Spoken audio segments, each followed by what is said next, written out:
Question 9 then. Here is a number machine. Work out the output when the input is 12. So we want to know the output when the input is 12. So that's the key. In it goes to the input. 12 times 5 minus 3. That's what we need to do. 12 in first, 12 times 5. Well, take your time with it if you need to. 5, 10, 15, 20 and so on. That's going to give us 60. And then take off 3. That'll take us down to 57. That's it for a 1 whole mark. Part B says work out the input when the output is 27. So that's different when the output is 27. So the output goes in there, and we need to think about what the effect is if we're using the output. So I'm going to go back to the top. If we're using the output, we need to put the arrows the other way, and we need to be thinking about the inverse machine of it. So the inverse machine to minus 3 would be a plus 3 machine, and the inverse machine to times 5 is a divide 5 machine. So that's the backwards machine if we're working from the output. So in the space you just use that. Oh, let's keep it on cam if I can. There we go. We just use that. So I'm going to go 27 goes in. I need to, so 27 is going in there. I need to add 3. That gets me to 30. I'm there.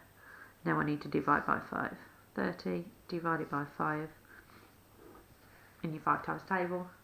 5 6's make 30, so 5 6's is 30, so the answer is 6 there. And that's it for that one. Part B, again, take your time with it. If you need to do any extra division steps, then do it. And then part C says write y as an expression in terms of x. So it sounds a little bit fancy.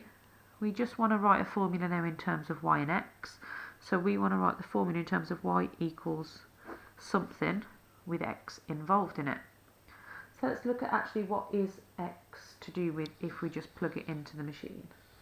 So go back up to the top here and think about this journey that x has been on. X has to be times by 5, then took away 3 to get our y. So I'm going to talk about that below. So our x term has to be times by 5 first of all. Well, x times 5 is 5x. Then it goes into the next function machine and it's taken away 3. So if 5x goes in and you take off 3, it's not like we start taking anything from here. All we know that comes out is 5x minus 3. And that will give us equal to our y. So in terms of y, we would have y is equal to 5x minus 3. So it's a bit like writing an expression here. But when we say write an expression in terms of x, we need to write it as y equals something x.